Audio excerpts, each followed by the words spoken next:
ದೇಶದ 22 ಲಕ್ಷ ಯುವ ಸಮುದಾಯದ ಶೈಕ್ಷಣಿಕ ಭವಿಷ್ಯಕ್ಕೆ ತೊಂದರೆಯಾಗಬಾರದು ಎಂಬ ಕಾರಣದಿಂದ ನೀಟ್ ಮರುಪರೀಕ್ಷೆ ನಡೆಸಿ ಶೀಘ್ರದಲ್ಲಿ ಫಲಿತಾಂಶ ಪ್ರಕಟವಾಗಲು ಪ್ರಧಾನಿ ನರೇಂದ್ರ ಮೋದಿ ಶ್ರಮಿಸಿದ್ದಾರೆ ಎಂದು ಕೇಂದ್ರ ರೈಲ್ವೆ ಮತ್ತು ಜಲಶಕ್ತಿ ರಾಜ್ಯ ಸಚಿವ ವಿ ಸೋಮಣ್ಣ ತಿಳಿಸಿದ್ದಾರೆ.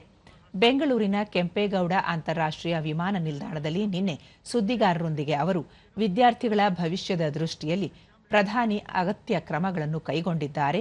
ಮುಂದಿನ ದಿನಗಳಲ್ಲಿ ಪ್ರಶ್ನೆ ಪತ್ರಿಕೆ ಸೋರಿಕೆ ಘಟನೆಗಳು ನಡೆಯಬಾರದು ಎಂಬ ಕಾರಣದಿಂದ ಕಠಿಣ ಕಾನೂನುಗಳ ಜಾರಿಗೆ ಮುಂದಾಗಿದ್ದಾರೆ ಎಂದು ತಿಳಿಸಿದರು.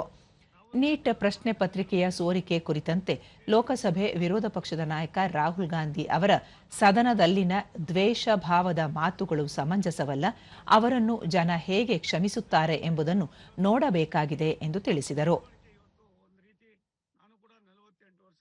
ರಾಜಕಾರಣದಲ್ಲಿದ್ದೇನೆ, ಅನೇಕ ಏಳು ಬೀಳುಕೊಂಡು ಕಂಡಿದ್ದೇನೆ. ಆದ್ರೆ ಅವರ ಭಾವನೆ, ಅವರಲ್ಲಿರ್ತಕ್ಕಂಥ ದ್ವೇಷದ ಮನೋಭಾವನೆ ಈ ದೇಶದ ಜನ ಯಾವ ರೀತಿ ಅವ್ರನ್ನ ಕ್ಷಮಿಸ್ತಾರೋ ಗೊತ್ತಿಲ್ಲ.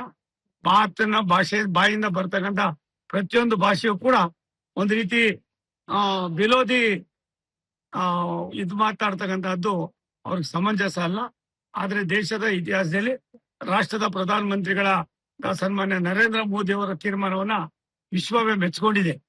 ಆದ್ರಿಂದ ಇಂಥ ಘಟನೆಗಳು 10 ಬಾರಿ ಆಗಿದ್ರು ಕೂಡ ಇನ್ನು ಮುಂದೆ ಆಗ್ಬಾರ್ದು ಅಂತ ಕಠಿಣವಾದ ಕ್ರಮವನ್ನು ತೆಗೆದುಕೊಳ್ಳೋದಕ್ಕೆ ಏನೆಲ್ಲವನ್ನು ಕೂಡ ಇವತ್ತು ಮಾಡಿದ್ದೇವೆ, ಕಾನೂನನ್ನು ತಂದಿದ್ದೇವೆ.